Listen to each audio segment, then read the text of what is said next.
Enfim, aqui não está um lugar muito legal. Na verdade, as palavras têm que testar.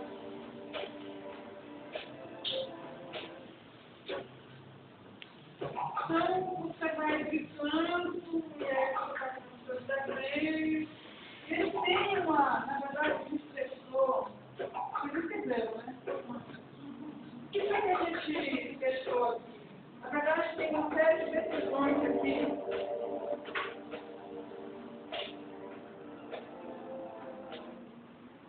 Tem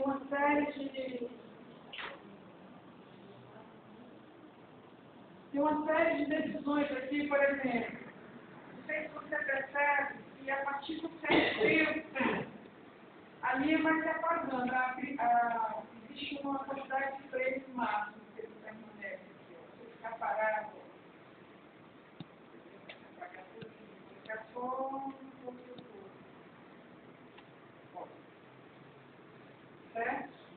Então, também existe uma escala aqui de desenho. E tudo foi estudado, trabalhado por ele, como designer, e ele determinou três espaços, número de saltinhos que tinha nesse brush, papapá, e aí quando ele gerou o brush azul, né, as casas, números de... Ele pode alterar. Aí ele pensou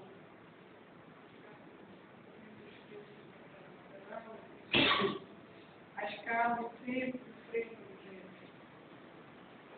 uma hora que... Aí às vezes a gente ficou experimentando se deixar com menos frame de memória, deixar com mais frame de memória. Enfim, não é simplesmente fazer um brush, mas também tem uma questão aqui de tempo, espaço, de execução. Hã? Não, isso aqui é a seguinte coisa. Existe esse software,